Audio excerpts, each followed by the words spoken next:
Selamat siang, salam sejahtera untuk kita semua. Puji syukur, Alhamdulillah kita kembali dapat berjumpa dan diberi kesempatan hadir untuk mengikuti webinar hari ini. Jadi melalui Muji Santosa Training and Consulting, MSTC. Jadi kami ingin menyampaikan salam hormat kepada Bapak Christian Gamas selaku narasumber pemateri kita pada hari ini. Salam hormat juga tidak lupa kepada Bapak Muji Santosa selaku Direktur Owner dari MSTC. Jadi adapun materi kita hari ini yaitu tentang penganggaran dengan sistem informasi pemerintah daerah atau SIPD dan pembayaran untuk jasa konsultansi kontrak lamsam pada APBD. Sekedar mengingatkan saja bagi Bapak Ibu sekalian bahwa acara ini seperti biasa dibagi menjadi 2 sesi. Yang pertama, narasumber akan menyampaikan materi selama 45 menit dan kemudian dilanjutkan diskusi dan tanya jawab yang dipandu oleh moderator. Ya. Untuk peserta yang mengajukan pertanyaan dapat melakukan klik tombol raise hand seperti biasa dan akan diberikan kesempatan untuk bertanya oleh moderator. Mungkin prioritas untuk yang raise hand ya. Untuk proses daftar hadir, link akan disampaikan di dalam chat Zoom setelah narasumber menyampaikan materi. Jadi sebagai bukti kehadiran dan penulisan nama di sertifikat. Jadi pengisian post-test paling lambat 10 menit setelah berakhirnya kegiatan. Peserta yang mengisi post-test daftar hadir yang akan mendapatkan sertifikat kehadiran. Ya. Dan sertifikat akan terbit paling lambat 2 kali 24 jam. Baik Bapak, Ibu, sahabat MS yang kami hormati. Jadi sebelum acara ini dimulai, marilah kita buka acara ini dengan sama-sama melafazkan basmalah. Bismillahirrahmanirrahim. Dan untuk lebih berkah dan untuk kelancaran acara kita hari ini, marilah kita sama-sama berdoa menurut agama dan keyakinan kita masing-masing. Berdoa disilakan.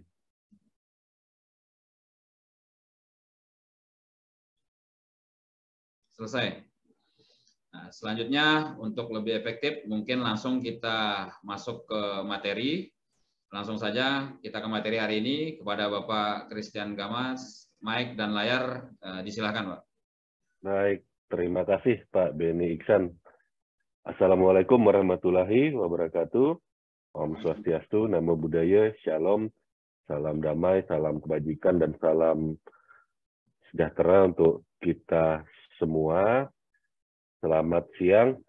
Nah, jadi pada sesi kali ini saya didaulat oleh Pak Muji begitu ya, untuk membawakan materi ya penganggaran dengan sistem informasi pemerintah daerah atau disingkat SIPD. Ada beberapa Pemda yang nyingkatnya SIPD gitu ya. Ya yang mana yang enak aja lah, SIPD atau SIPD. Intinya kita sepakati itu adalah sistem informasi pemerintahan daerah. Dipadu-padankan juga dengan materi pembayaran untuk jasa konsultansi kontrak lumsum pada APBD begitu ya. Jadi memang ini materi khusus untuk teman-teman Pemda ya, beratnya begitu. Nah, jadi di ini sekilas tentang saya ya. Saya biasanya dipanggil kalau di luar daerah saya biasanya dipanggil Gamas gitu ya, itu nama fam gitu ya, family. Nah teman kalau di Kutai Barat gitu yang namanya Gamas ada banyak gitu ya, bahkan nama jalan pun ya, nama jalan di sebuah kecamatan pun pakai Gamas gitu kan. Jadi saya kalau di tempat kampung saya itu dipanggil Pak C gitu ya. Ada beberapa yang panggil agak keren sedikit Mr. C gitu ya. Ya, yang penting C-nya ini tadi bukan berarti curut gitu ya, bukan ya. C itu nama depannya saya, Christian gitu ya. Saya pengelola pengadaan barang jasa ahli muda, Bapak Ibu. Ya, kantor saya di LPSE pada bagian PBJ Kabupaten Kutai Barat. Email saya dan blog saya serta YouTube saya bisa diakses oleh siapapun. Ya, jadi hanya saja memang saya tidak bisa selalu merespon, itu saja. Jadi bisa diakses siapapun melalui apa yang sudah saya tampilkan di layar. Kurang lebihnya pengalaman kerja saya juga sudah saya tampilkan. Nah, pada kali ini kita dari judul ya, kita ngurai gitu ya keywordnya, kata kuncinya apa sih yang ingin dibahas gitu ya. Kalau kita perhatikan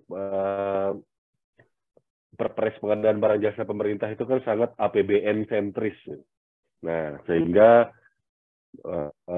beberapa hal itu mudah dilakukan ya, mudah dilakukan. Penganggaran kontrak lumsum itu sangat mudah dilakukan di APBN, tapi di APBD ya karena ada aspek keuangan yang diatur lagi dengan peraturan Menteri Dalam Negeri, ya ini menjadi sesuatu yang berbeda gitu ya. Mirip tapi cara pelaksanaannya agak berbeda begitu. Nah, ini keyword-keyword ini tadilah yang menjadi outline pembahasan kita kali ini gitu ya. Saya mulai dari penganggaran terlebih dahulu gitu. Nah, sebelum saya ke penganggaran, kita turun ke fundamental dari Perpres pengadaan. Bahwa tujuan pengadaan manfaat ya atau value for money bagi pembangunan nasional itu diatur. Ini yang membedakan Perpres 16 dengan Perpres 54 ya, 54 2010. Kalau Perpres 54 2010 cuman ada prinsip dan etika begitu ya, langsung loncat. Tapi di Perpres pengadaan yang 16 2018 yang diubah dengan Perpres 12 2021 dan sebentar lagi akan ada perubahan keduanya, ini ada tujuan dan kebijakan. Tujuan ini adalah sasaran yang ingin dicapai ya dari aktivitas pengadaan, dan kebijakan itu adalah merupakan cara atau strategi untuk mencapai tujuan. Artinya apa Bapak Ibu? Perpres pengadaan barang jasa ini itu bukan sesuatu yang sifatnya letterlek gitu ya. Artinya kita mesti menggunakan logika, kemudian memastikan bahwa apa yang kita laksanakan itu lengkap dan tidak melanggar asas legalitasnya, 3L kalau yang sering disebut oleh Pak Muji Santosa, legal, lengkap, dan logis gitu ya, logis. Jadi logika kita yang banyak digunakan. Artinya apa? Adanya pasal 4 untuk tujuan dan pasal 5 untuk kebijakan ini ya. Ini membuat bahwa sebenarnya peraturan presiden untuk pengadaan barang jasa ini didesain lentur begitu. Yang Anda silahkan mengambil kebijakan, Anda silahkan mengambil menentukan strategi asal tidak melanggar kebijakan dan kebijakan itu sebisa mungkin diwujudkan untuk mencapai tujuan. Nah, kita ambil salah satu tujuan yang relatif paling sering disebut ya, yaitu di pasal 4 huruf A, memastikan barang jasa yang tepat untuk setiap uang yang dibelanjakan ditinjau dari aspek kualitas, kuantitas, waktu, biaya, lokasi, dan tempat penyedia. Gitu. Nah, cara untuk mencapainya adalah kebijakan yang digunakan meningkatkan kualitas perencanaan, melaksanakan PBJ yang lebih transparan, dan seterusnya. Saya fokus kepada materi kali ini mendorong munculnya kebijakan kita untuk meningkatkan kualitas perencanaan agar bisa mencapai tujuan pengadaan yang mencapai value for money itu tadi. Karena kaitannya dengan penganggaran ya. Ketika kita berbicara penganggaran itu bagian dari perencanaan yang ada di pasal 18 ayat 1 gitu. Nah, bagaimana sih kita meningkatkan kualitas perencanaan? Ya, caranya adalah melakukan peningkatan pada kualitas identifikasi kebutuhan. Dan seterusnya ya, kualitas penetapan jenis barang jasa, penentuan cara pengadaan, kualitas penjadwalan, kualitas penganggaran. Agar memang pada saat pengadaan barang jasa kita tidak terkejut gitu ya, atau menjadi sekedar tumbal aja nih bagi orang-orang, mohon maaf, bagi orang-orang perencanaan maupun orang-orang keuangan.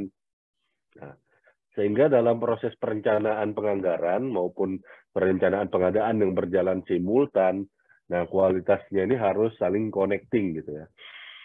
Nah, jadi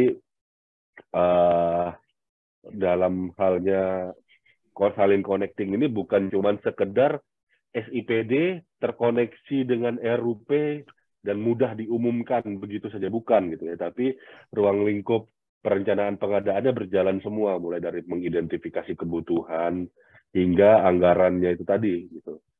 Nah, di dalam peningkatan kualitas perencanaan ya, ini kita salah satu aspek yang bisa dilakukan secara kompetensi teknisnya itu ya, dari proses pengadaan barang jasanya adalah melakukan penyusunan rencana anggaran biaya.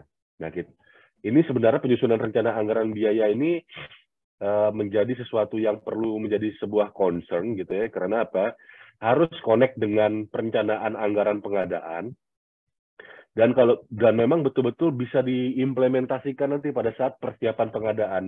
Artinya penyusunan HPS nanti di belakang itu ya bisa menyesuaikan dengan bisa harmonis, bisa sinkron, tidak melenceng dari awal. Nah, makanya dalam proses perencanaan untuk anggaran pengadaan, PPK itu melakukan review terhadap ketersediaan biaya pendukung. Ya, nah ini kita juga perlu membedakan ya dengan penyusunan HPS. Artinya apa? Memang ada 2 kali penyusunan. Kalau pada tahap perencanaan, ya itu menyusun RAB. Kalau pada saat persiapan pengadaan kita menyusun HPS. Nah, jangan menjadi anggarannya muncul gitu ya, baru kita menyusun HPS. Kebalik ini enggak sesuai. Yang diamanatkan, yang diidamkan dalam Perpres pengadaan itu adalah kita menyusun perencanaan anggaran itu berdasarkan RAB yang berdasarkan kualitas identifikasi kebutuhan. Jadi misalkan ada paket jasa konsultansi begitu kan, yang sifatnya lumsum, itu sudah ada RAB yang memang sudah rinci, spesifik begitu ya. Lalu itu dituangkan menjadi anggaran.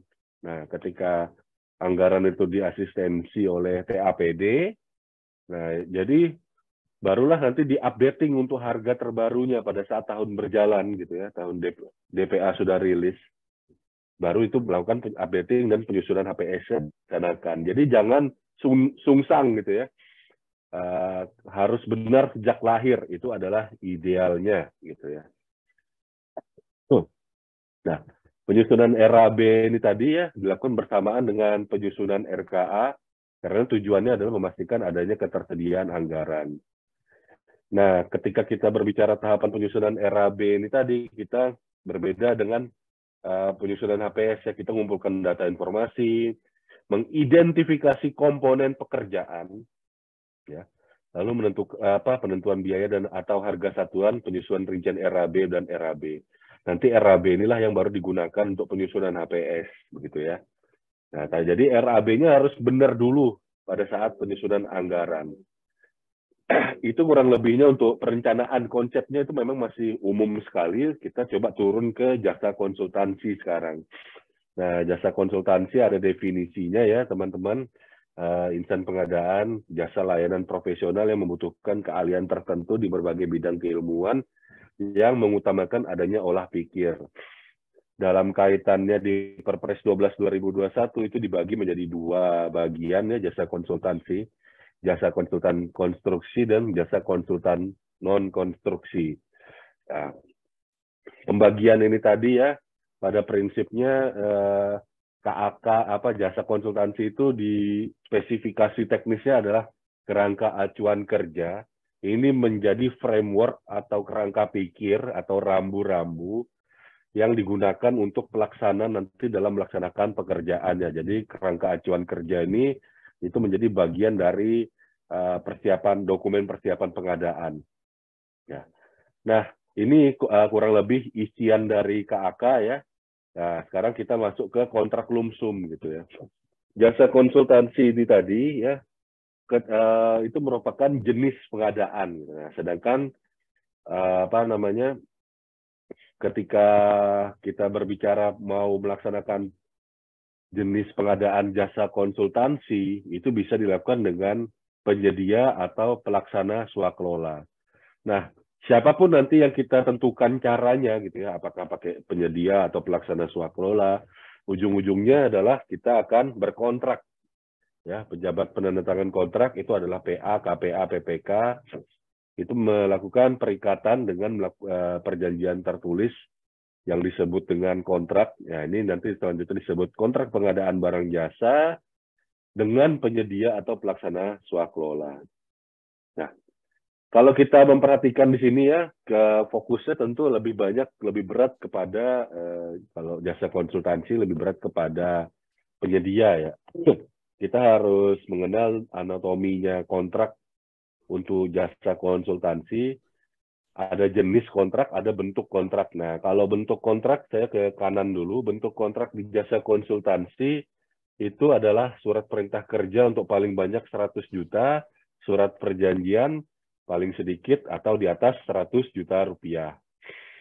Dan gampangannya begini Bapak Ibu, bahwa kalau di jasa konsultansi karena ada instruksi dan memuat hak dan kewajiban, makanya tidak ada kwitansi, makanya tidak ada nota pembelian gitu ya untuk pengadaan langsung dengan jasa konsultansi. Jadi jasa konsultansi dengan metode pemilihan pengadaan langsung itu paling banyak sampai dengan 100 juta rupiah itu menggunakan surat perintah kerja. Lalu untuk yang hasil seleksi atau penunjukan langsung yang di atas 100 juta rupiah, itu menggunakan surat perjanjian. Nah, itu bentuknya, sekarang jenis kontraknya. Yang membedakan antara jasa konsultansi non-konstruksi dengan konstruksi adalah, kalau di non-konsultan konstruksi, itu adanya kontrak payung gitu ya. Nah, jadi sisanya yang lain sama gitu ya, ada lumsum, ada waktu penugasan. Nah, kita fokus kepada kontrak lumsum ya, sesuai judul webinar kali ini. Kontrak lumsum merupakan kontrak dengan ruang lingkup pekerjaan dan jumlah harga yang pasti dan tetap dalam batas waktu tertentu ya. Nah, ini di pasal 27 ayat 5. Pada prinsipnya semua risiko ditanggung sepenuhnya oleh penyedia, orientasinya keluaran, pembayarannya didasarkan pada tahapan produk keluaran yang dihasilkan sesuai dengan kontraknya. Jadi nanti kalau Bapak Ibu menyusun KAK, ya kita harus identifikasi dari awal gitu ya. Memang betul rancangan kontrak itu disusun pada saat tahap persiapan. Tapi KAK-nya kita itu harus sinkron dengan bagaimana bentuk kontrak kita nanti gitu ya. Nah, kalau kontrak kita nanti sifatnya lebih condong ke arah lumsum, maka kita harus mendefinisikan apa keluaran yang diperlukan. Dan keluaran tersebut pengukurannya gitu ya. Pengukurannya itu harus bisa perhitungkan tahapan produk keluaran yang dihasilkan gitu ya, sesuai dengan kontraknya. Jadi ini yang harus dipikirkan, seolah-olah kalau kita baca di pasalnya ini kan rancangan kontrak kan ditetapkan di pasal persiapan tuh.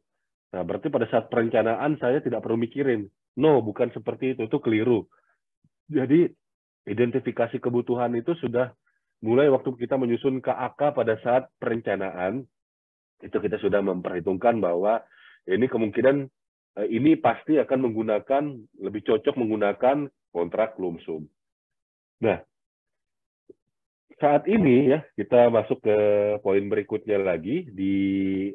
Tadi saya di awal sempat menyampaikan teman-teman bahwa Perpres pengadaan barang jasa pemerintah, utamanya Perpres 16 2018 itu berat dan condong kepada APBN gitu ya. Baru di Perpres 12 2021 itu masuk ya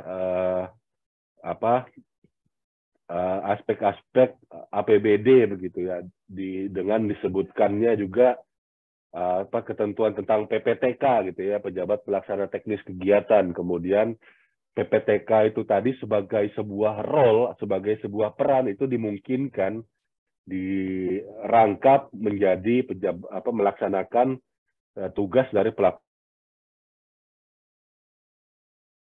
PD-nya. Lalu di dalam peraturan LKPP tentang perencanaan pengadaan itu juga sudah memuat begitu ya tentang bagaimana siklus APBD itu diilustrasikan gitu.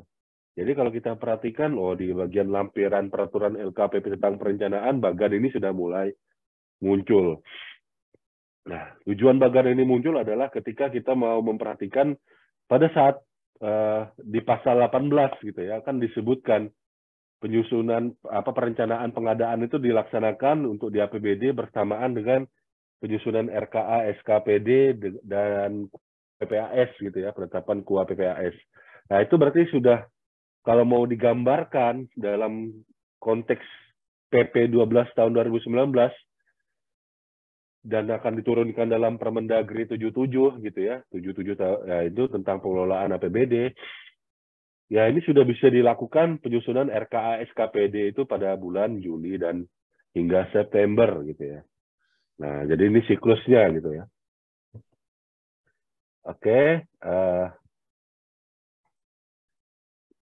tadi siklusnya itu sudah dimuat dalam peraturan LKPP. Kalau kita perhatikan PP 12 tahun 2019 di bagian penjelasan, kalau Anda cermati itu disebutkan bahwa salah satu landasan filosofis kenapa kok muncul PP 12 2019 ini tadi ya menggantikan PP yang lama tentang pengelolaan keuangan daerah.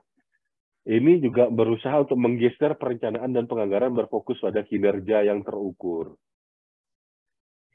Jadi, berbeda dengan yang sebelumnya yang fokusnya hanya pada pos belanja pengeluaran. Kalau saya ya, bahkan saya, tapi ini nanti mungkin bisa ditinjau lagi. Saya bahkan dengan ekstrimnya menyatakan bahwa kontrak belanja modal, jasa konsultansi, ya kode rekening jasa konsultansi itu atau baik yang dia belanja modal maupun belanja barang jasa, itu kalau dalam aspek keuangan daerah, saya termasuk yang berpendapat bahwa itu bukan eksklusif untuk penyedia. Makanya tadi saya sampaikan di yang sebelumnya bahwa kontrak, dan ini selaras ya kalau saya perhatikan dengan perpresnya, definisi kontrak. Mari kita perhatikan definisi kontrak itu apa sih gitu ya. Nah. Ya, kontrak itu perjanjian tertulis dengan penyedia atau pelaksana swakelola.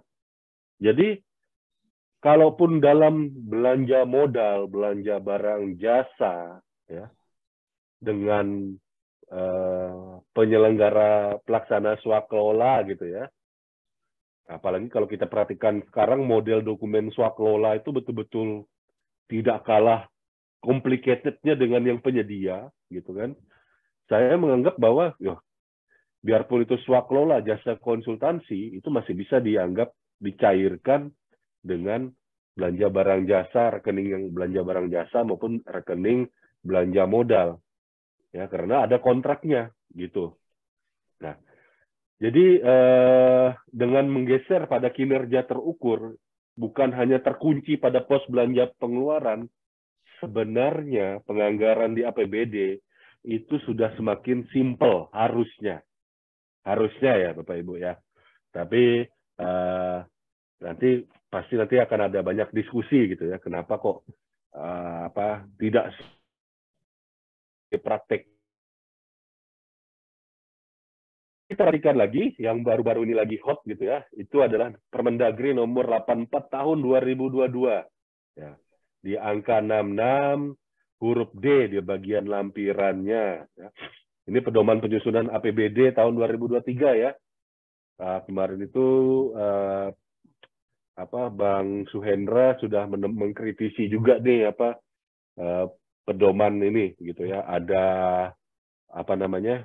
penetapan PPTK itu tidak PAKPA lagi kalau di Permendagri ini gitu. Padahal di PP-nya di Permendagri yang lain masih nyebut itu ditetapkan oleh PA gitu. Tapi it's okay lah. Terlepas dari dinamikanya, mari kita mempedomani yang terbaru gitu ya. Untuk meningkatkan kualitas hasil pekerjaan, di sini dituliskan ya. Yang saya sedang dari Permendagri 84 tahun 2022 ini, dia semakin mengaburkan dikotomi antara APBN dan APBD. Sebenarnya logikanya sama, hanya teman-teman di Pemda nggak biasa. Sebenarnya logikanya sama. Yang bikin beda itu adalah kenapa kok dibikin berbeda gitu? Karena adanya peran kepala daerah sebagai kuasa gitu ya, kuasa atas keuangan daerah gitu ya. Ada bendahara umum daerah di tiap-tiap BU, ada kuasa BUD dan yang seterusnya gitu ya. Ada organisasi gitu ya. Sedangkan kalau teman-teman di APBN ya tiap kementerian lembaga ya itu sudah PA begitu ya. Jadi ini yang membuat ada sedikit perbedaan, tapi logikanya sebenarnya sama. Kepala daerah ekuivalennya kepala negara, kepala BKAD ekuivalennya ke Menteri Keuangan dan seterusnya gitu ya.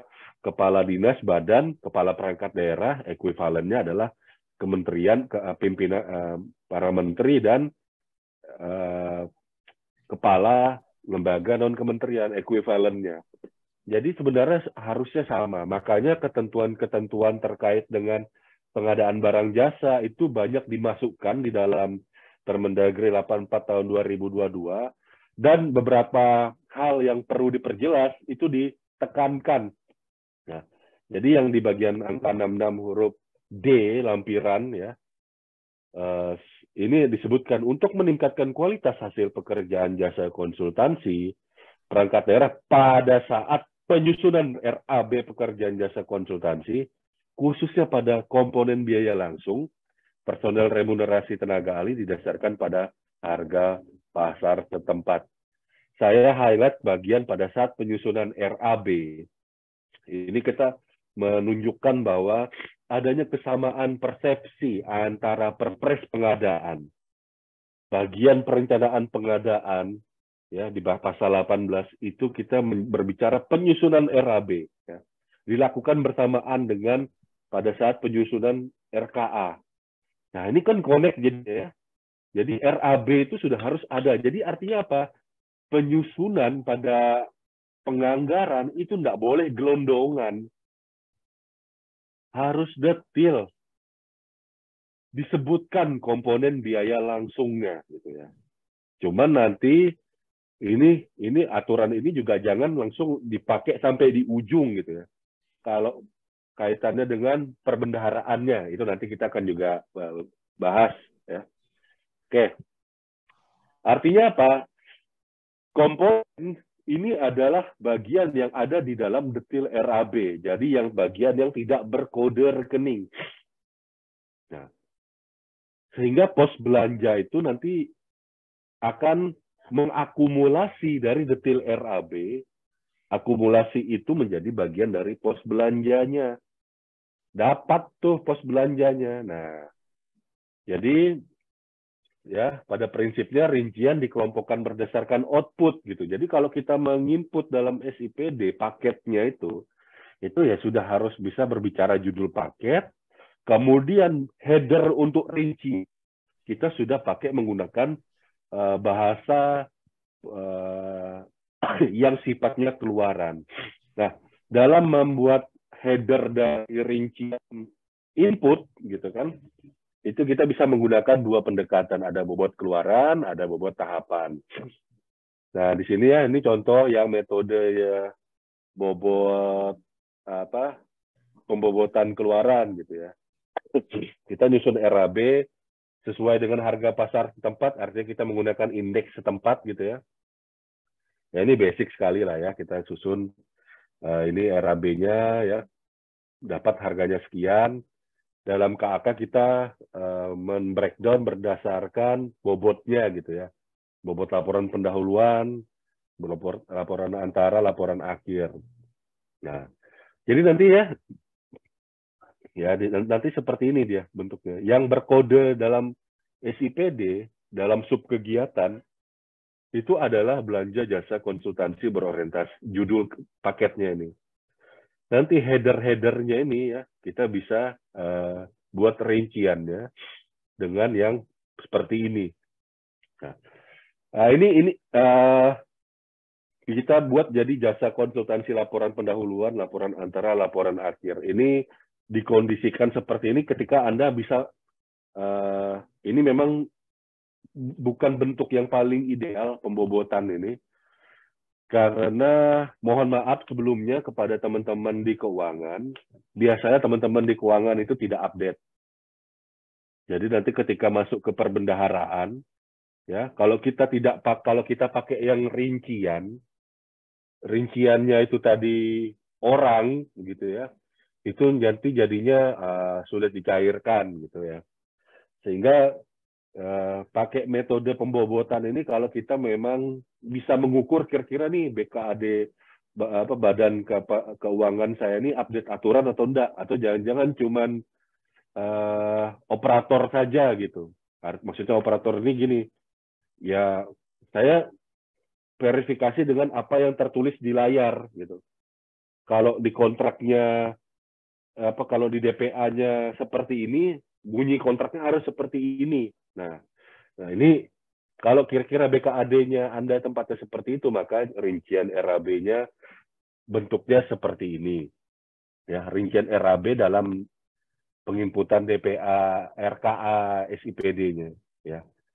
Nanti bentuk yang seperti ini ya, ini perlu diusulkan nih kepada apa namanya yang mengelola master data SIPD-nya. Nah, tapi ada juga yang bisa lebih fleksibel Bapak Ibu gitu ya. Artinya Pak, oke dia sudah lebih moderat gitu ya.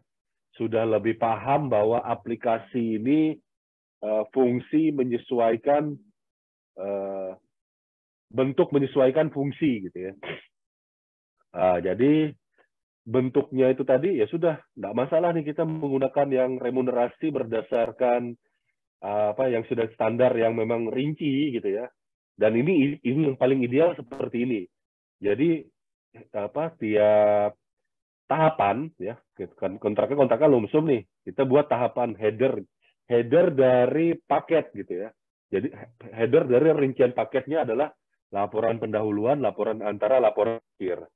Nah, tiap-tiap tahapan ini tadi kita detilkan memang ya kebutuhan berdasarkan KAK dan kebutuhan dari biaya tenaga ahli dan tenaga sub ahli yang diperlukan begitu ya.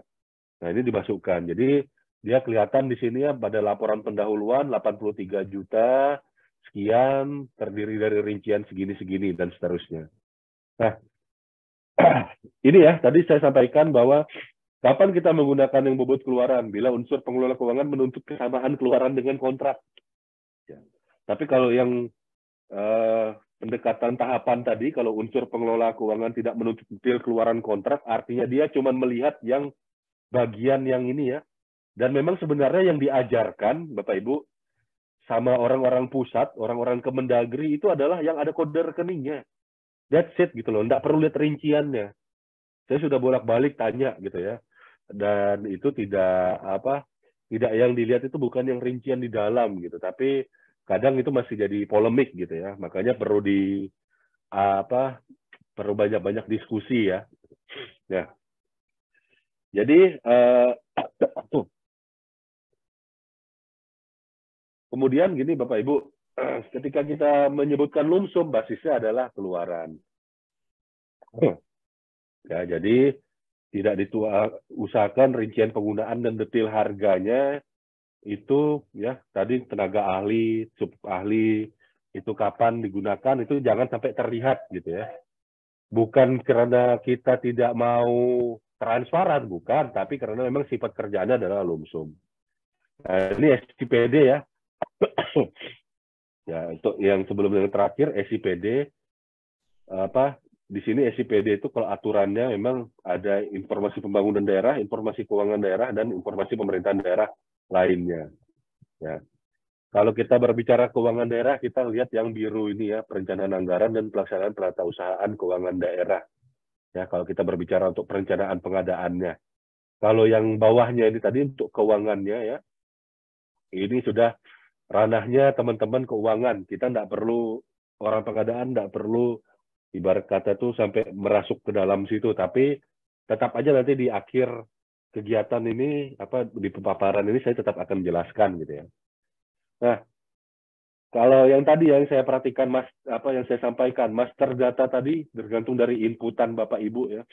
Kalau bobot keluaran itu maka kita perlu mengusulkan laporan pendahuluan untuk paket A itu nilainya berapa, laporan pendahuluan paket B itu berapa. Ini menjadi sesuatu yang repot gitu ya. Artinya ada tiap ada paket berarti harus dibuat dulu master datanya. Nah, jadi sebenarnya yang paling enak itu kalau memang sudah moderat ya orang keuangannya, sudah terbiasa bahwa rincian itu tadi itu bukan digunakan untuk pada saat penagihan nanti gitu loh. Ya, yang dilihat itu hanya yang berkode rekening. Nah, kalau yang ini kita cukup pakai yang tahapan pendekatan tahapan itu bentuk dengan master data berdasarkan remunerasi saja. Jadi tidak perlu tiap ada paket baru kita nginput RAB kita begitu ya. Oke, Bapak Ibu, ini untuk memperlihatkan masih ada 10 menit lagi ya saya, tapi ini cepat saja. Bagaimana teman-teman di keuangan itu melakukan pembayaran gitu ya. Nah, biasanya tergantung dari kebijakan-kebijakan gitu ya. Kalau di tiap daerah kebijakan keuangannya bisa berbeda-beda. Di tempat saya sampai dengan nilai 50 juta itu menggunakan UP, TU, GU. Kalau nilai yang di atas dari yang dibatasi yaitu di atas 50 juta wajib menggunakan LS. Tapi ada di daerah lain itu saya juga kaget gitu ya. Ada yang di atas 10 juta pun sudah wajib LS, itu ada gitu ya. Nah, kalau tempat saya di atas 50 juta itu menggunakan LS. Terus LS itu kalau yang gaji itu berapapun besarannya tetap, biarpun dia di bawah 50 juta, dia tetap menggunakan LS gitu ya. Nah, ini siklus UP ya. Nah, di sini ada banyak sekali ya siklus UP-nya dari ya ini siklus TU, ini siklus GU, ya ini siklus LS ya. Jadi yang untuk di atas 50 juta gitu ya, 50 juta ke atas. Nah, kalau jasa konsultansi kebanyakan kalau di tempat saya itu menggunakan pembayaran menggunakan LS non gaji gitu. Nah, saya rasa di tempat Bapak Ibu yang lain juga begitu ya. Biasanya ada yang melihat dari penyedianya. Cuman kalau di tempat saya LS ini di atas 50 juta jasa konsultan, mau dia pakai penyelenggara swakelola, mau dia pakai penyedia, selama ada kontraknya dan di atas 50 juta dia pakai siklus LS gitu ya. Jadi tidak ada kewajiban bahwa ini eksklusif ya untuk jasa konsultan itu untuk penyedia saja gitu ya di dalam aspek keuangan. Nah, karena yang paling banyak digunakan adalah LS, mari kita buka tahapan-tahapannya gitu ya. Ya, yang pasti dari akun BP ya, bendahara pengeluaran atau BPP ya, kita masuk ke dalam menu penatausahaan pengeluaran, lalu pilih pembuatan SPP. Baru klik plus buat SPP LS gitu ya. Nah, nanti di sini muncul nih tanggal pembuatan SPP-nya. Kita masukin nomor register dan seterusnya, nomor SPD-nya nih langsung di blocking ya sama sistem. Nah, ini akan menjadi yang keluar. Nah, kemudian kita bisa pilih gitu ya. Mau dalam sebuah program kegiatan itu ngunci semua, kalau misalkan kalau misalkan konsolidasi gitu ya. Jadi kode rekeningnya ada beberapa dan ternyata itu dijadikan satu rekening, ya kita bisa klik pilih semua. Tapi kalau tidak, ya sudah kita tidak pilih semua. Nah ini Bapak Ibu, yang dilihat ya, ini buktinya tadi. Yang muncul di menu SIPD itu bukan detail dari rekeningnya. Jadi yang hanya ada akumulasi kode rekening. Jadi nanti contoh ya, misalkan saya ambil di sini yang paling kelihatan di gambar, belanja perjalanan dinas biasa. Ya. Perjalanan dinas biasa itu kategori kalau dia belanja keluar daerah gitu ya. Biasanya saya menganggarkan ke Jakarta.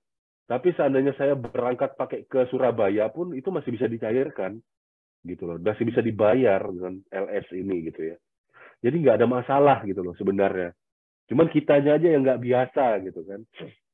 Jadi ngelihat di DPA lagi. Padahal sistemnya itu nggak ngelihat rincian di DPA. Karena apa? Dia sudah nyatukan dari kode rekeningnya. Sudah selesai gitu loh. Lalu tambah SPD gitu ya. Nanti kita bisa klik tombol cetak warna biru, nanti keluar SPP, surat permintaan pembayaran LS ya, otomatis ini.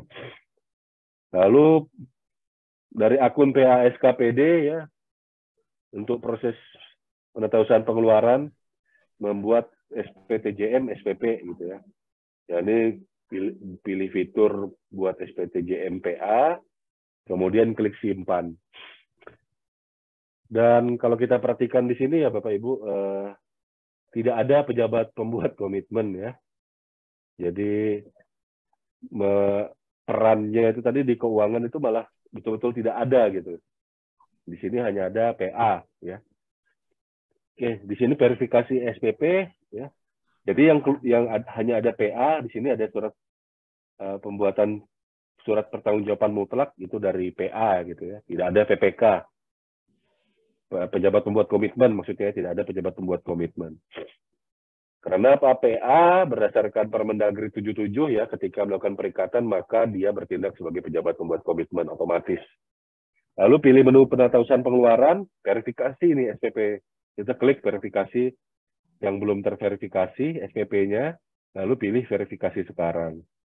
Nah, nanti kelengkapan dokumen ini bisa di checklist satu-satu gitu ya. Nah, nanti bisa dilihat file-filenya. Baru nanti PPK SKPD bisa ngeklik apakah dia setuju atau tidak. Nah, kalau dia setuju ya, maka klik ya gitu ya. Tanggal pengusulannya, verifikasinya. Nanti bisa langsung otomatis keluar setelah selesai proses tadi surat permintaan pembayaran yang sudah diverifikasi oleh oleh akun PPK SKPD. Nanti akan keluar belangko seperti ini yang perlu ditandatangani PPTK dengan bendahara pengeluaran atau BPP atau bendahara pengeluaran membantu. Lalu ada tahapan berikutnya yaitu pembuatan SPM gitu ya. Pembuatan SPM LS. Jadi dari akun masih di transaksi yang sama ya Bapak Ibu. Nah, ini penetausan pengeluaran. Bentar, jam saya oke tinggal 3 menit. Nah, ini nanti klik buat SPM LS-nya. Ya. Nah, nanti keluar nih SPM LS dari transaksi yang tadi ya, setelah tahapan yang tadi diikuti dengan akun PPK SKPD. Nah, kalau sudah keluar dokumen itu dengan akun PA SKPD, ya, itu PA SKPD, ngecek dengan akun dia penetausan pengeluaran, pilih pembuatan SPTJM, SPM, dan seterusnya, ya. Lalu proses verifikasi SPM LS gitu ya dari akun kuasa bendahara umum daerah. Ya.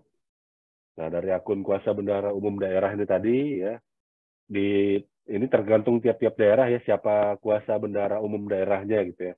Nama badannya biasanya beda-beda gitu ya, ada macam-macam lah. Jadi kita ambil pokoknya patokannya adalah akun kuasa bendahara umum daerah. Nanti keluar klik ini menu buat SP2D-nya, pembuatan SP2D dan seterusnya, nanti keluar format SP2D yang seperti ini. Lalu verifikasi SP2D-nya ya dari akun kuasa bendahara umum daerah. Nanti diverifikasi dari SP2D yang belum diverifikasi. Nah, nanti tampilan awalnya seperti ini buat. Lalu ada pembuatan buku kas umum SKPD gitu ya. Nah, ini biasanya untuk di bidang data yang nanti mengalir ke bidang akuntansi ya. Nah, jadi akhirnya data setelah lewat akun bendahara pengeluaran ini tadi, nanti ada akun dokumen BKU-nya, buku kas umum. Nah, lalu ada penetausan pengeluaran ya, pelimpahan, ya, nanti ada dokumen pelimpahannya dan seterusnya. Setelah tahapan pelimpahan selesai, lalu membuat TBP ya, TBP STS gitu ya. Bukti pembayaran, upload bukti pembayaran, masukkan nama penerima dan seterusnya. Tujuan pembayarannya sesuaikan ya kalau dia pelaku usaha dan atau penyelenggara swakelola. Oke. Nah, kemudian ini pembuatan LPJ-nya ya. Nanti ada verifikasi LPJ-nya. Kalau sudah terverifikasi dengan akun PA SKPD, disahkan. Ini bentuk laporan LPJ administratif, ini bentuk laporan LPJ fungsional. Kemudian dari akun bendahara pengeluaran dan bendahara pengeluaran pembantu, itu pilih menu penatausahaan pengeluaran, kemudian pilih pembuatan SPJ. Tadi lanjutan dari yang setelah proses dari PA gitu ya. Nah, di sini pembuatan SPJ-nya dipencet, baru klik kirim. Nah, nanti pilih verifikasi SPJ. Nah. Lalu ada selanjutnya setelah dari akun PPK SKPD tadi diverifikasi, lalu ada penatausahaan pengeluaran dari akun PA. Nanti tinggal kita akun PA ini tadi mengesahkan dengan memverifikasi SPJ yang sudah diinput sebelumnya oleh PPK SKPD ya. Nah, oke. Jadi demikian yang kita sudah bahas ya. Artinya apa Bapak Ibu? Tadi dari sekian tahapan yang panjang tadi ya, tahapan yang panjang dari aspek pembayaran, tidak ada satupun proses dalam SIPD yang meminta itu detail dari kode rekening. Yang dia lihat itu hanya gelondongan rekeningnya. Ya pokoknya kalau tidak melebihi ya bisa dibayarkan. Kalau dokumennya lengkap ya itu bisa dibayarkan. Nah, kemudian nanti prosesnya itu ya berlanjut gitu ya.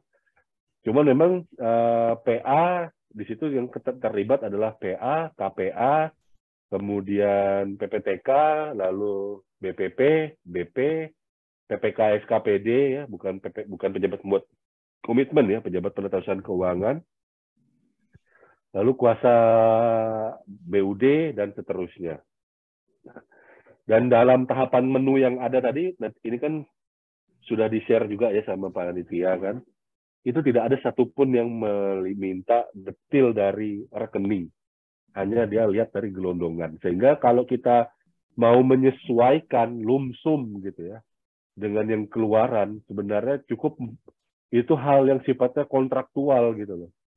Nah, itu aspek pengadaan barang jasa. Aspek pengadaan barang jasa, kalau dia sudah diserah terimakan atau pada saat termin itu tadi prestasinya bisa diakui dalam bentuk keluaran itu tadi yang sifatnya lumsum dan PPK sudah tanda tangan, ya sudah itu bisa dibayarkan gitu loh. Bukan berat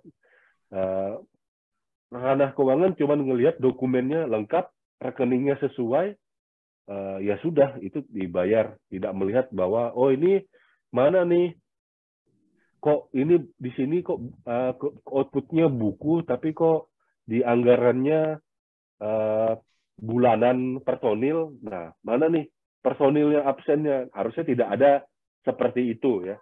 Karena verifikasi SPJ, verifikasi LPJ, verifikasi SP2D dan yang lain-lain sama sekali tidak melihat kelengkapan dari dokumen pengadaannya. Dokumen pengadaan, pelaksanaan proses pengadaan itu clear selesai pada saat PPK menyatakan dalam proses pengadaan barang jasa.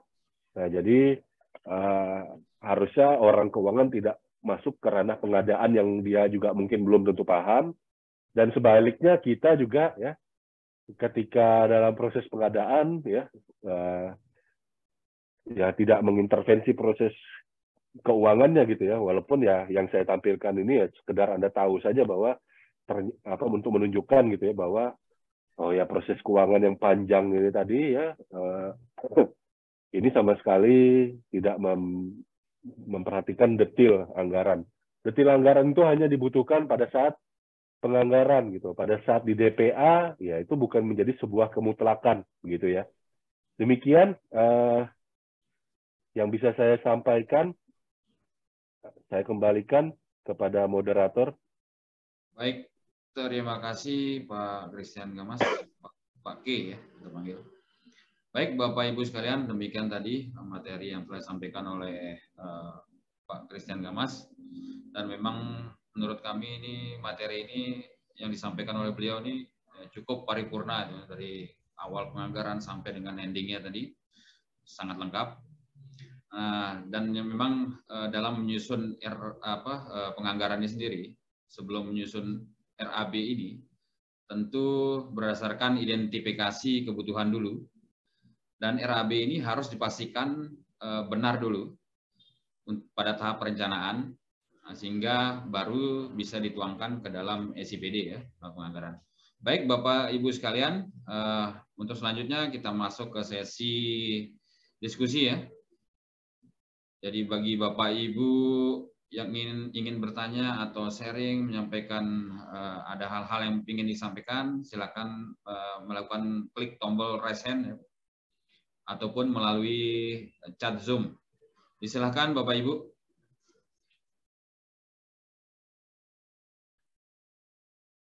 Nah, ini belum ada nih Pak Gamas. Mungkin sedikit nih kaitan dengan penganggaran perencanaan ini, saya lihat memang paripurna tadi. Bagaimana kaitan dengan untuk antisipasi AUKIN, Pak? Jadi audit kinerja ini, Pak. Jadi memang kalau pas penganggarannya kita menganut prinsip 4L tadi itu Pak ya, legal, logis, lengkap, dan lunas tadi. Memang sudah jelas sekali tadi. Nah, tinggal di logisnya ini, dari segi kelogisan ini mungkin bisa jelaskan sedikit Pak. Untuk antisipasi ini AUKIN nih Pak. Jadi outputnya itu, jadi tempat kami ini sempat itu Pak. Jadi APIP turun, AUKIN, ternyata outputnya itu banyak yang miss itu, yang meleset-meleset lah. Jadi peruntukannya nggak jelas atau apa. Ada luar kontrak inilah untuk kontrak lamsam konsultan nih Pak. Untuk barang mungkin yang lainnya Pak. Baik Pak, mohon bisa dicerahkan sedikit. Terima kasih. Ya, jadi memang biasanya ya kalau audit kinerja gitu ya, kalau kita berbicara tujuannya yang dari Perpres PP 12 tadi kan memang bukan pada masalah rincian keuangan tapi berdasarkan peruntukan begitu kan. Betul. Nah, kalau dulu ya, apalagi kalau yang belum pakai SIPD gitu kan, pemaketan itu kan gelondongan ya. Jadi betul-betul detail, detailnya itu tidak kelihatan gitu. Nah, kalau dengan SIPD ini ya sudah mulai detail gitu ya sebenarnya. Jadi kalaupun dia di audit hanya itu cuma untuk memastikan benar enggak sih capaiannya itu betul-betul mencerminkan apa yang sudah direncanakan gitu. Nah, cuman kadang-kadang gitu ya miss-nya kita gitu ada permasalahan seperti ini. Contoh ada pengadaan, misalkan untuk pengadaan barang, detailnya tidak disebutkan ini hanya kendaraan roda 4 pick up gitu ya, detailnya disebutkan seperti itu, tapi tidak disebut merek ya. Nah, tapi belinya adalah Toyota yang SUV gitu ya, medium SUV gitu, walaupun sama-sama mobil kendaraan roda 4, tapi kan pick up-nya tidak tercapai gitu kan. Nah, akhirnya kan ditanya nih gini, itu kenapa kok di perencanaan Anda mau nulisnya beli pick up, jadi DPA, Anda belinya akhirnya habis itu kok belinya mobil SUV atau Jeep gitu ya. Ini kan nggak nyambung nih gitu kan.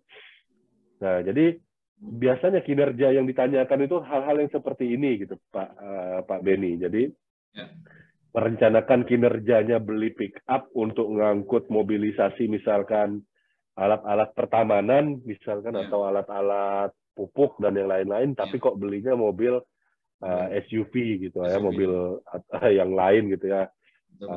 Ini nggak tercapai dong kinerjanya gitu kan.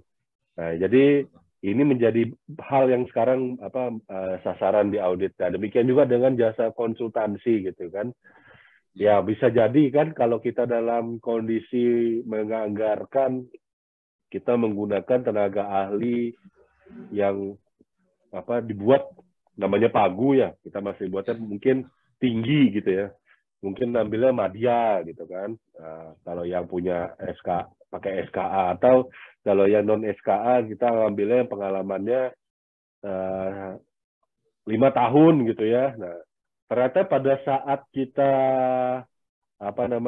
kita pengadaan, setelah disonding ternyata tidak perlu yang setinggi madya, atau yang kalau non SKA tidak perlu yang setinggi 5 tahun, dia cukup 3 tahun aja.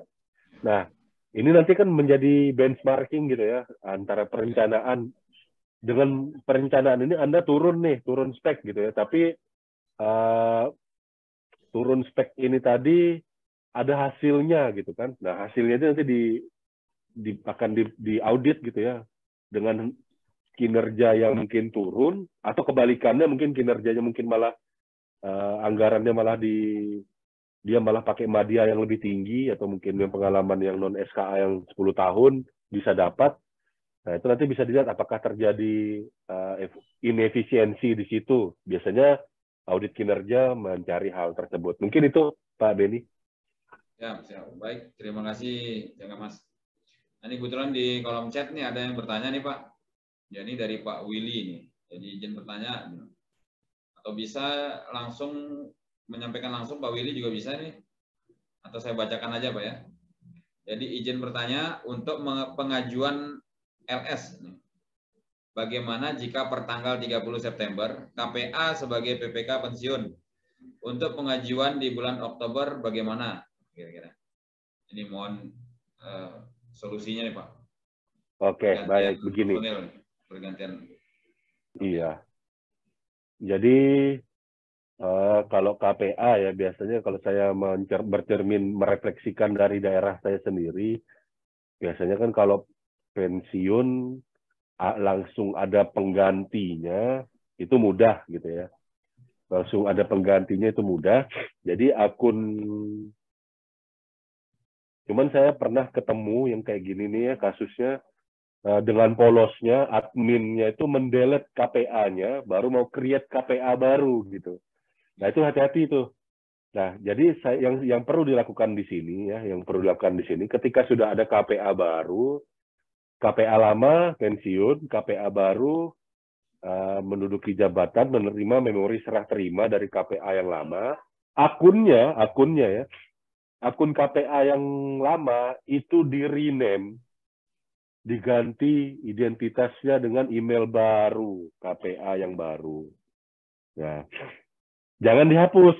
Pernah kejadian nih saya, dan itu luar biasa rumit gitu, karena harus ketika dihapus, dia otomatis naik KPA. Nah, program kegiatan dan naik KPA itu yang bisa menyelesaikan cuma Kemendagri. Nah, ini repot sekali gitu. Jadi jangan langsung dihapus ya, Pak Willy. Kalau sudah ada pergantian ya udah, tinggal akunnya di-rename saja. Nah, permasalahannya adalah kalau BKD tiap daerah itu tadi tidak sacet gitu ya. Artinya sudah tahu ada orang mau pensiun, tapi penggantinya itu tidak segera gitu loh, tidak segera langsung ada gitu, atau pelantikannya rapelan gitu ya, dilantiknya massal gitu kan. Nah itu menunggu waktu kapan nih paling banyak. Nah ini menjadi masalah. Nah ketika dalam kondisi seperti itu maka ini naik ke PA, pengguna anggaran. Nah tentunya supaya tidak terjadi permasalahan, jangan dihapus supaya naik ke PA. Jangan dihapus akun KPA-nya. Tapi akun KPA-nya itu di-rename atas nama PA, gitu ya. Saran saya sebaiknya begitu, gitu. Karena dia pasti naik ke atas, gitu. Tapi jangan sampai nanti ketika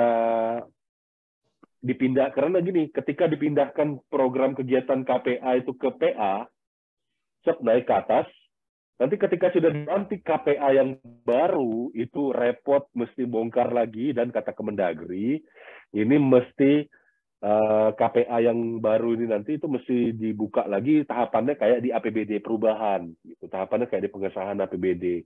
Sistem SIPD-nya belum kalau sudah pengesahan APBD atau pengesahan APBDP, dia nggak bisa geser-geser KPA itu memegang program kegiatan yang mana aja, itu nggak bisa. Jadi kalau dalam posisi belum ada KPA-nya, maka rename akun KPA yang lama dengan nama PA-nya. Dalam kurung PA bertindak sebagai dalam kurung KPA dirangkap PA gitu misalkan.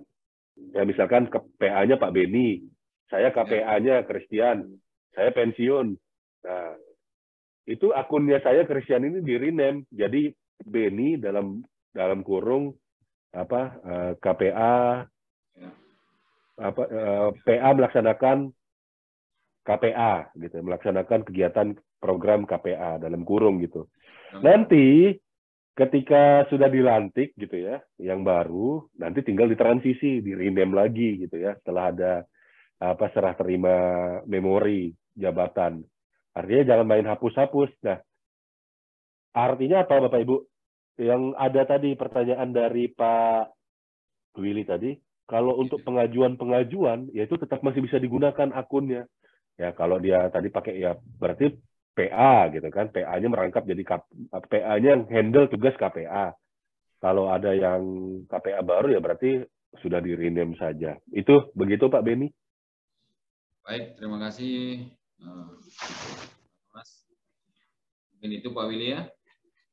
Baik Bapak Ibu sekalian, mungkin ada yang ingin bertanya, disilakan. Ini biasanya Pak Nasir nih, tumben. Atau dari Pak Muji sudah hadir beliau, atau Pak Mulis, ada yang mau disampaikan?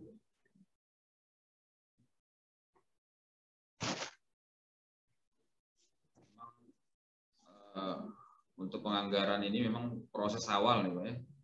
Jadi sangat menentukan akhirnya penganggaran, tapi dalam penganggaran hal-hal yang perlu diperhatikan, terutama hal yang mendasar untuk PBJ ini, yang tadi ya, etika, kebijakan, prinsip untuk mencapai tujuan atau value for money itu harus diperhatikan seperti itu.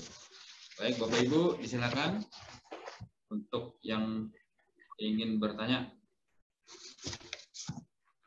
Ya, mungkin kami ini sedikit nih lagi. Ini terkait dengan mungkin sinkronisasi Renja dan Renstra nih, Bang. Jadi dalam penganggaran itu bagian dari AUKIN juga itu sebenarnya. Kadang Renja dan Renstra ini kan nggak matching gitu, Pak. Nah, seperti itu. Nah, itu bagaimana itu, Pak? Jadi memang di awal berarti kita harus fixkan ya, Pak ya. Berarti seperti itu, Pak ya. Untuk antisipasi nggak matching. Nah, itu yang harus diperhatikan betul sebenarnya. Nah, kira-kira bagaimana ini Pak untuk antisipasi lah? Apakah kita perlu buat metriknya? Karena metrik ini kadang sudah kita buat Pak untuk dalam 5 tahun itu kayak RPJM nih Pak ya. Itu metrik itu kebutuhan ada. Biasanya seperti itu dia. Kalau di kami sempat dulu ada pengalaman sedikit untuk dana loan-nya. Dana loan masalah loan. Jadi kami diberikan 5 tahun kerjasama itu. Porsi 80-20 APBN juga ada masuk. Itu kami dikasih apa istilahnya kita buat matrik susun dalam waktu 5 tahun itu kami dikasih pagu berapa ya, mungkin misalnya 10 miliar, maka itu penggunaannya sudah jelas Pak. Jadi ada rancangannya itu per tahun tuh apa saja kebutuhannya itu. Nah di situ baru didetailkan, dibuatlah KAK di situ. Semua kegiatan itu harus ada KAK itu Pak. Bagaimana itu luar biasa sekali itu. Tapi dalam APBD sendiri kan danda jarang itu yang buat Pak. Jadi menerka-nerka saja itu untuk menganggarkan. Ya mungkin konsultasi ini outputnya misalnya untuk perencanaan misal bangunan ya rehab-rehab sedikit, nah, diterka aja, nah, sudah ini untuk ini 5 juta mungkin atau 10 juta. Nah, seperti itu sebenarnya harus dibuat ya Pak ya, seperti itu. Iya benar. Jadi thank you Pak Beni kalau yang sudah apa memadankan dengan tugas apa perbantuan tadi ya. Jadi kalau kita memperhatikan kan memang kalau SIPD ini kan anatominya ada selain keuangan daerah gitu kan juga ada informasi pembangunan daerah. Dan dalam Permendagri 70 2019 ya sudah detail gitu ya. Apa saja aspek-aspek dalam sistem informasi pembangunan daerah. Pada prinsipnya apa yang mau dicantumkan dalam SIPD itu adalah e-planning-nya gitu ya, bukan cuma e-budgeting-nya saja tapi e-planning-nya. Nah, jadi nanti harapannya ke depan perencanaan planning-nya, e-planning-nya itu tadi nanti akan sinkron dengan budgeting-nya. Nah, sehingga nanti tidak muncul-muncul lagi tuh ya perilaku-perilaku yang paket itu bisa muncul mendadak gitu ya dalam sebuah program kegiatan. Nah, itu harapannya yang seperti itu gitu ya. Cuman memang gitu ya, e-planning ini tadi apa sampai sekarang ini saya masih belum melihat gitu ya signifikansinya pemberlakuannya, karena ya mungkin belum ketahuan saja gitu ya, belum, atau mungkin para auditor belum memeriksa sampai sejauh itu gitu. Jadi harusnya tadi sebenarnya seperti yang disampaikan Pak Beni tadi, kalau sudah 5 tahun ini programnya apa gitu ya. Nah, fokus kegiatan belanja barang jasanya ya tidak mungkin menyimpang dari yang sudah dicanangkan selama 5 tahun. Tiap kegiatan itu tadi, tiap program itu sudah punya KK makronya gitu ya, kerangka acuan kegiatan makronya. Program kegiatan itu sudah ada makronya, sehingga nanti pada saat tiap tahunnya muncul kerangka acuan kegiatan yang mikronya tahunan gitu. Harusnya seperti itu gitu ya. Cuman ya itu tadi ya, belum lah gitu ya, kita belum sampai ke era itu, tapi kita berikhtiar baik, berpikir positif saja bahwa ya ke depan aplikasinya sudah ada, tapi ke depan nanti kita menuju ke situnya kita masih merangkak gitu ya Pak Beni ya. Betul, betul, betul. Mantap. Terima kasih. Nah, ini kebetulan ada yang resen nih Pak. Ya. Disilakan untuk Pak Sujadi Patmo. Monggo di unmute Pak.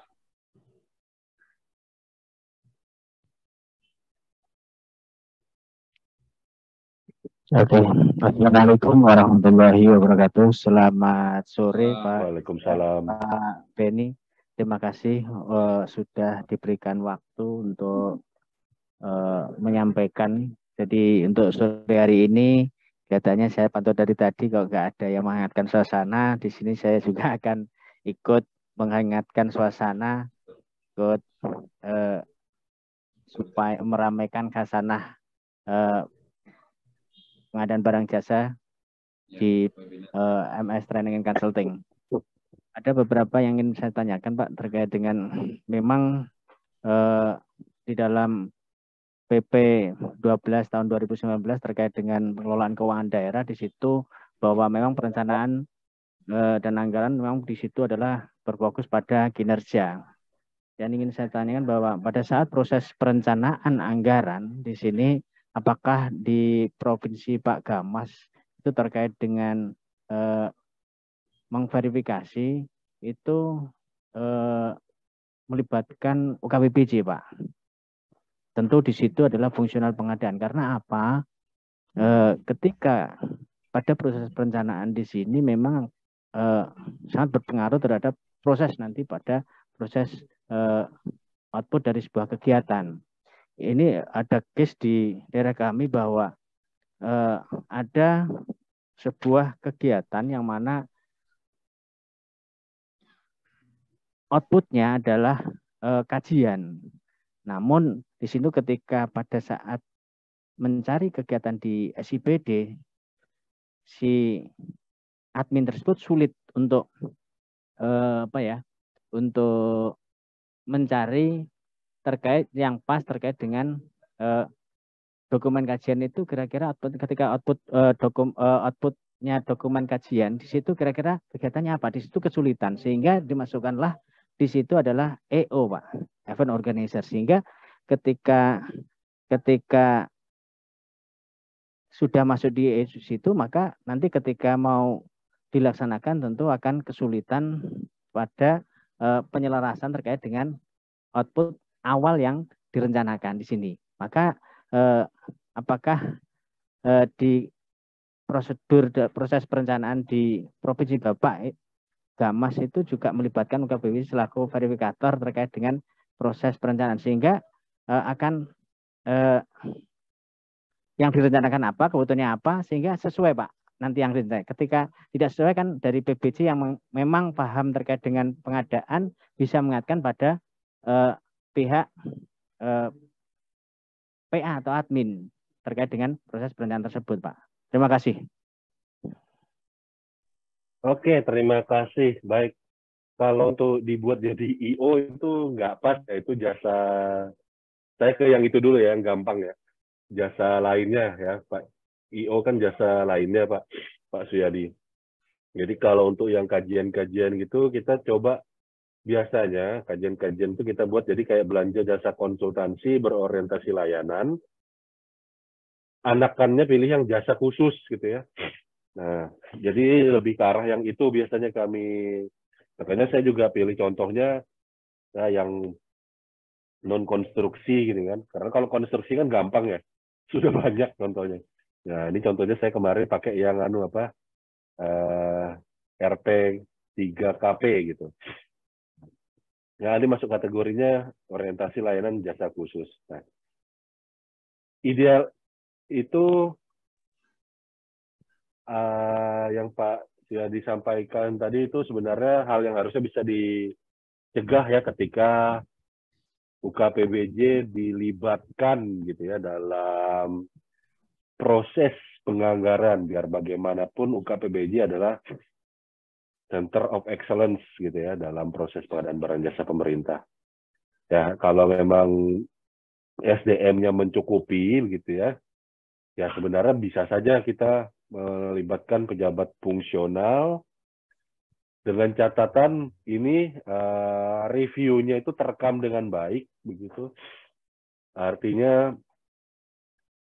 ketika dalam proses pemilihan penyedianya nanti ya, yang bersangkutan tidak melakukan pemilihan ya pada saat dia kan melakukan asistensi gitu ya, mereview gitu ya pada saat perencanaan. Nah, dia tidak boleh melaksanakan pemilihan penyedianya, itu kan sudah diatur dalam peraturan LKPP tentang SDM ya, SDM pengadaan. Jadi itu aja sih larangannya. Nah, kalau di tempat saya apakah sudah dilakukan? Kita sifatnya belum yang full seperti itu pakai Jafung gitu ya. Jadi masih pakai yang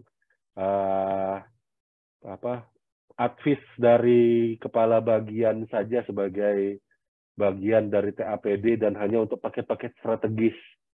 Karena kami Jafungnya sangat sedikit ya, minimalis. Kalau dilibatkan nanti tidak bisa bentuk pokja begitu. Tapi pada prinsipnya kalau memang kita sudah punya Jafung yang mencukupi, karena beban kerjanya kami itu cukup besar gitu. Kami sering kalau ditanya sama instansi pembina gitu ya, ini Kutai Barat kabupaten kok banyak banget sih gitu ya proses pengadaannya usulan JPPBJ-nya ya memang banyak gitu ya. Kabupaten kota sekitar saya aja yang cuma memperhitungkan tender gitu. Kalau di tempat saya sampai pengadaan langsung, penunjukan langsung, katalog, kita perhitungkan dari 4 kegiatan mulai dari perencanaan, persiapan, swakelola dengan proses pelaksanaan kontraknya. Itu kita perhitungkan semua.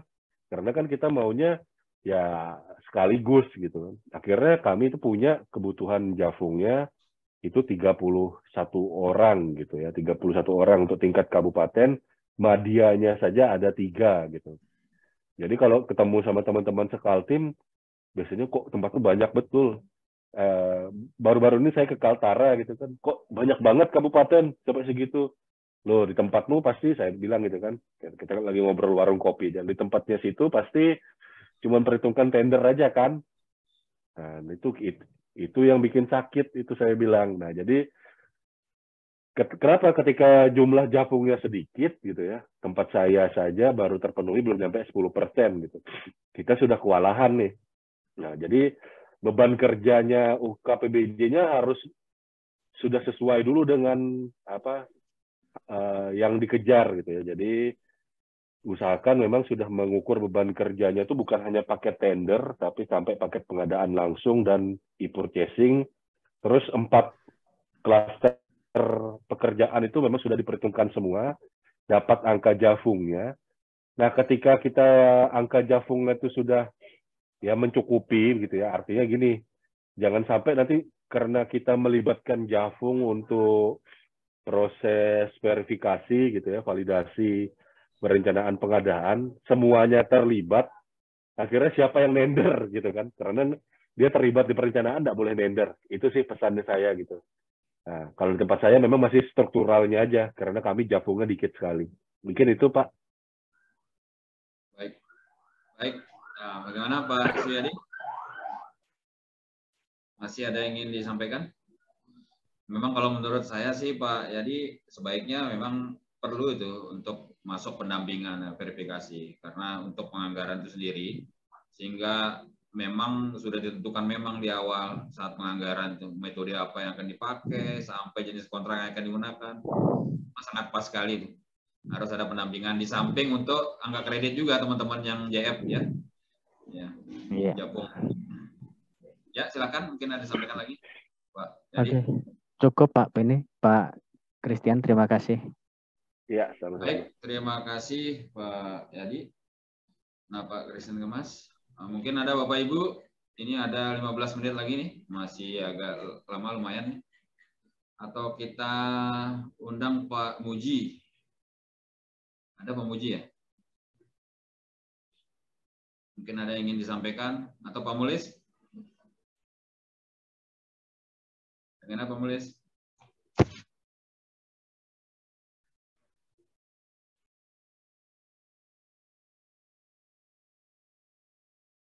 Halo? Lagi off. Pak Muji mungkin lagi sibuk. Baik Bapak Ibu sekalian. Mungkin kebetulan lagi sedikit juga waktunya. Mungkin masih belum ini ya familiar juga Bapak Ibu teman-teman sekalian kaitan dengan SCPD. Memang kita berkutatnya memang masih ada ini lah Pak kaitan dengan JF sendiri, JF PBJ sendiri.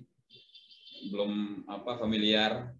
Mungkin yang struktural sudah paham sekali kalau kaitan dengan SCPD. Nah, cuman dari segi teknisnya tentu harus melibatkan UKPBJ atau teman-teman JF, jabatan fungsional.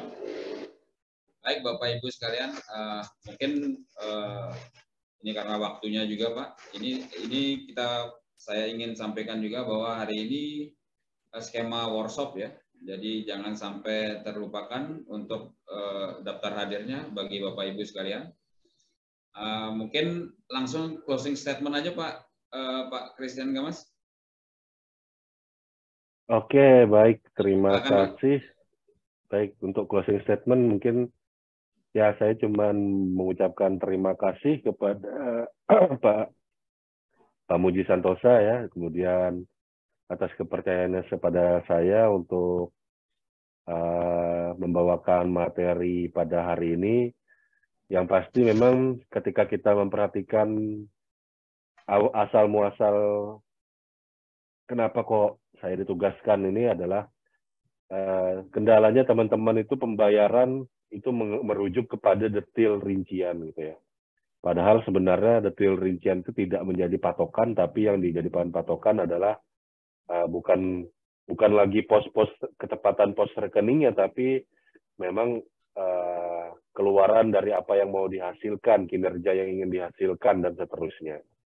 Nah, terima kasih atas kesempatan yang sudah diberikan. Semoga tadi kita sudah melihat sendiri ya dari aspek penatausahaan keuangan ya, terutama ada banyak slide-nya itu tadi. Itu kan sudah saya sampaikan bahwa ternyata yang dilihat itu bukan detail kode rekening, tapi dari total akumulasi rincian dari sebuah kode rekening. Jadi kalau kontrak lumsum sebenarnya tidak perlu harus memperhatikan isiannya kode rekening itu tadi. Kalau memang pagunya tidak melebihi, terus dalam kontraknya ternyata kontraknya itu lebih intens kepada output gitu ya, bukan kepada rincian, itu masih bisa diterima begitu ya. Jadi sudah tidak perlu lagi harus saklek sama persis gitu tulisannya. Memang kalau yang belum terbiasa ya akhirnya kita ngakalin dari master SIPD-nya gitu ya. Jadi tiap paket itu nanti dibuat, oh ini laporan pendahuluan, laporan antara, laporan akhir gitu. Tapi pada prinsipnya semuanya dihitung berdasarkan RAB awal yang tidak menyimpang dari prinsip-prinsip pengadaan. Atas kesempatannya, terus tadi saya ucapkan terima kasih, terus kalau ada salah-salah kata saya mohon maaf. Terima kasih banyak atas perhatiannya, terima kasih juga kepada Pak Beni Iksan sudah mendampingi sebagai moderator. Mohon maaf juga kalau ada salah, Pak ya. Oke, terima kasih. Sekian dari saya. Ya, terima kasih Pak Christian Gamas. Nah, memang acara hari ini mungkin karena ini yang disampaikan oleh Bapak itu sangat paripurna menurut saya. Jadi dari penganggaran sampai dengan outputnya tercapai itu sudah jelas sekali tadi di slide, bahkan 133 halaman itu.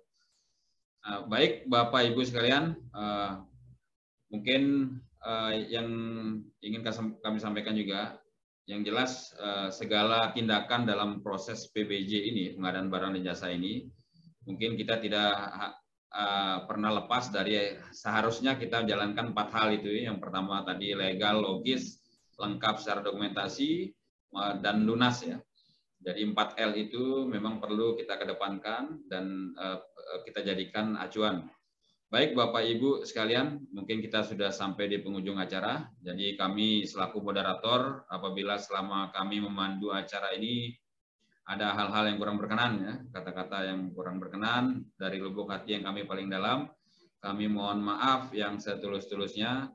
Akhir kata kami mengaturkan terima kasih kepada Bapak Christian Gamas selaku narasumber hari ini, Pak Muji Santosa, Pak Mulis Isnaini, serta Bapak Ibu sahabat MS peserta workshop webinar hari ini.